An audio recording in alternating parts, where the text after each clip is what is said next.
4 wins a piece, I guess. This is one way to win a piece. Everything's protected except for my queen. So we're going to do a minority attack on the queen side with the tricky idea of queen f4.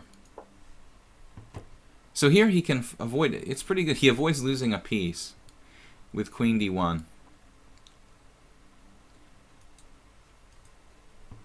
But it's very, very bad for white. Obviously, he loses the game eventually here. But he's not supposed to give up his knight there. He can play pawn takes pawn. I don't think I have a killer discovery. Ironically, I didn't have a discovery. Did anybody see something for me? I mean, I'm sure I'm winning, but maybe knight b4 check? No. After pawn takes pawn with the king on c1, knight d4, knight b4, he plays rook c3. It's a lost position for white, but I think he should at least try to hold on to the piece. Why wouldn't you take the pawn on h2? Oh, well, there's a lot of reasons. Well, first of all, we're up a piece. Well, actually, we weren't up a piece. Yes, we were up a piece. So we're up a piece. There's just no reason to be greedy. This is something I stress a lot. I'm more, like, less materialistic than most players, and I put more emphasis on being practical. So just that pawn on h2 isn't going anywhere. It's a weakness. It isn't that significant. We're focusing on the center, on the position of the white king, and material is overrated. So I've had interesting examples lately where people ask me why I don't take exchanges on the long diagonal. But sometimes when you take the exchange on the corner, like with the bishop on the long diagonal, you end up with problems around your king. So it's not automatic. You don't always have to take the material. Practicality, I mean, especially in fast time controls, is very important. I'm going to sack a piece here because this guy is very stubborn and I want to open up his king. So you guys see I'm not materialistic. I like to give material. You know, they say it's more fun to give than receive, right? So that's my motto.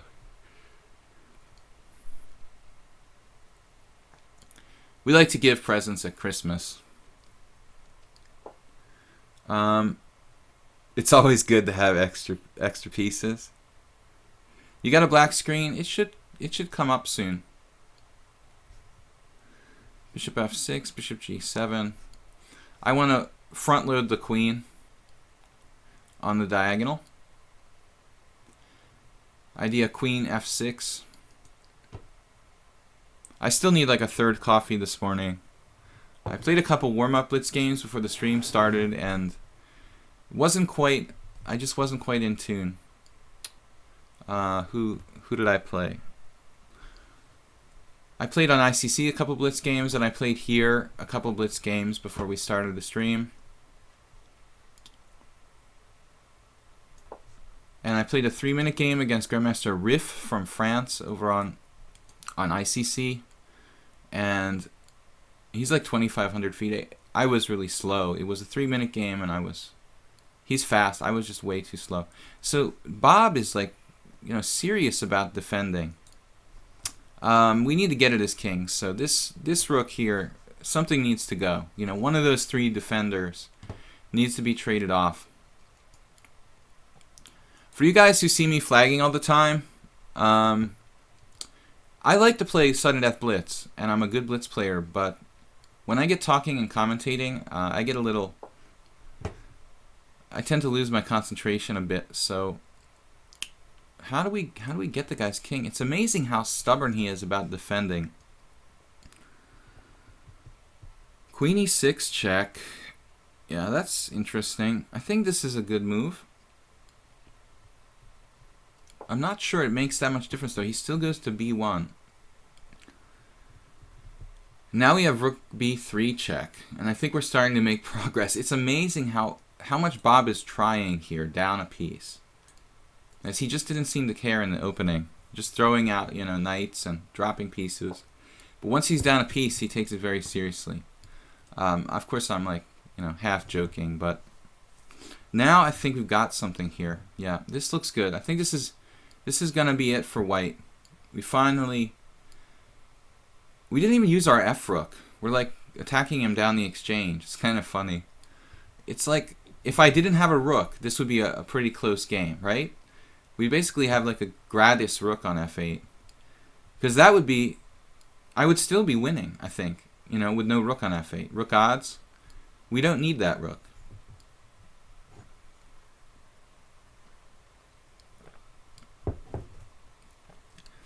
Greg Shahadi said it's better to have a good position, yeah, than an extra piece. I think that most strong players agree. That material is kind of overrated.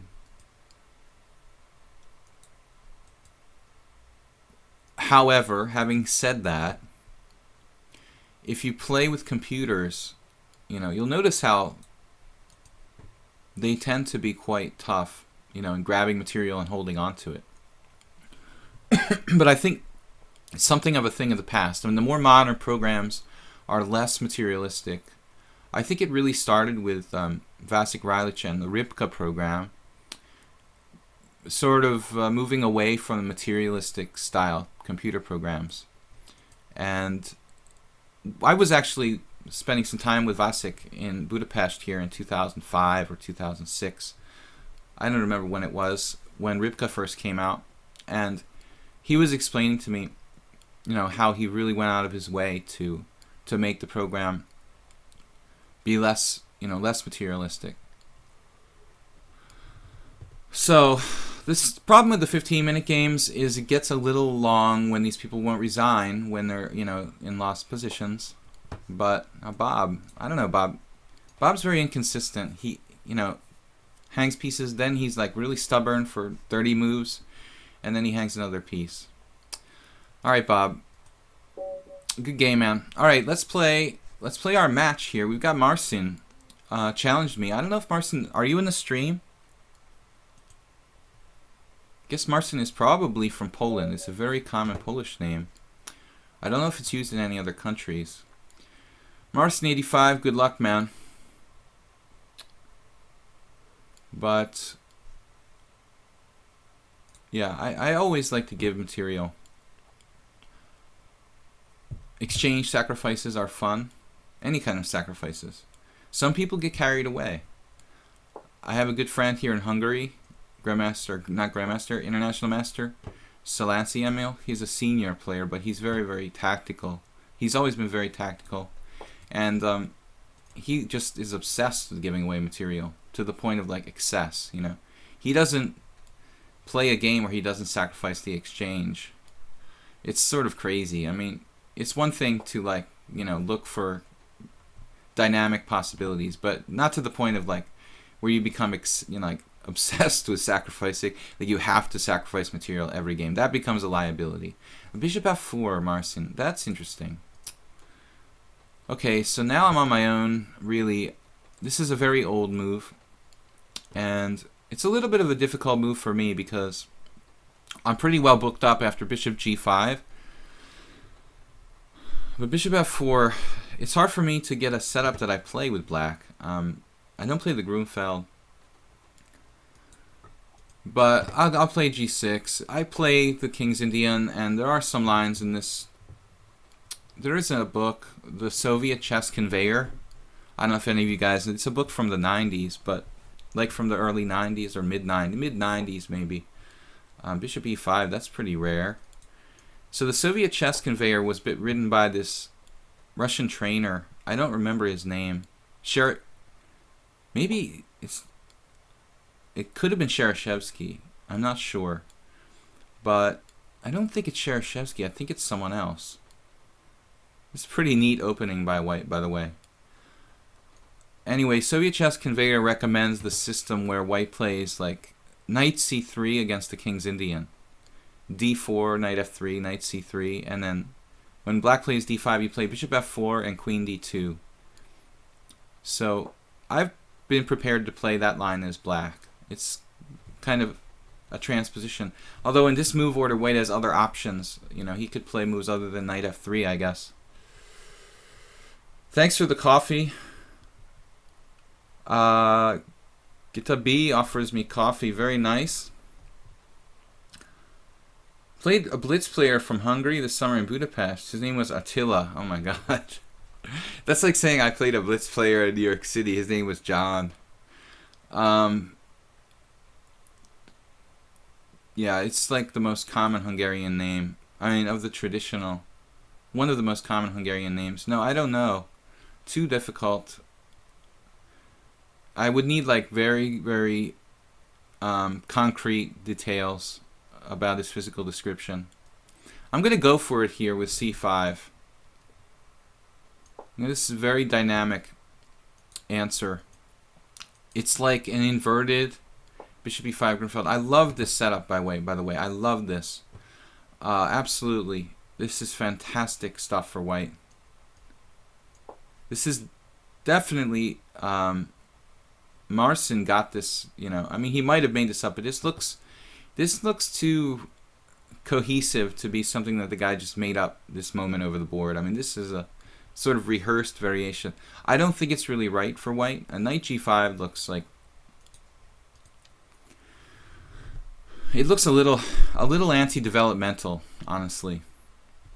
But it's akin to like a stonewall attack, and I think it could be dangerous if black isn't aggressive enough. You know, he could slowly walk into like a bad stonewall attack kind of position. They said he was like an international Blitz player, so I thought he would be famous. No, I mean, it's possible it is someone famous. I couldn't guess though. But maybe not, you know. You meet a lot of people who just make up stuff, you know, in the train station or in the metro station or the park. I mean, it's possible, but I don't think a really strong player would be playing Blitz. It could be like an older player who retired and, you know, he was a very strong Blitz player at some point. But on the street, you don't really see strong players. Most of them are pretty weak, kind of like coffee house players, which is the same in every country, I think. Here, I could go for the exchange of bishop for knight on e5.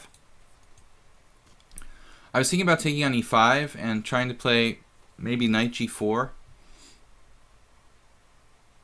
Knight e5.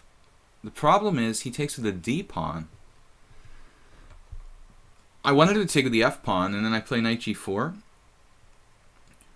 But if I take on e5 here, he takes with the d pawn and then I'm going to drop my pawn on e5 or d5. So it doesn't look like there's anything I can do to refute this. h6 doesn't really help. He'll just go back to f3. So I think I could play e6. It's kind of a bit weird to play e6, but you know, on the other hand, maybe it's not weird. It blocks in my bishop, true. But it's a little like a Grunfeld type of position. e6 is interesting. I'm going to do it. I mean, it's structurally, it's sound for black. Yes, it blocks in my bishop, but my bishop can go b6, bishop a6, or b6, bishop b7, or just go d7 and activate d7, a4 diagonal. It's a bad bishop, but I think that white has no development, and the bishop will get its chance. I'm going to give my speech again about Lasker and the pieces that are blocked in. I mentioned it yesterday. So, oh, the biggest spa in Budapest, of course. Yeah, they're famous pictures. It's a great place to go, actually. The Széchenyi Fürdő. If you guys have ever seen like tourist pictures of Budapest, there's like old man playing chess at the pool, you know, in the middle of the winter, and it's pretty cool. Outdoor pool, you can play in like a floating chessboard. I've done it once or twice. Actually, was talking today about going to the spa, maybe. I have a really bad pain in my neck. Bishop b5. This move I don't like. Most of the moves seem pretty cool. He's consistent, but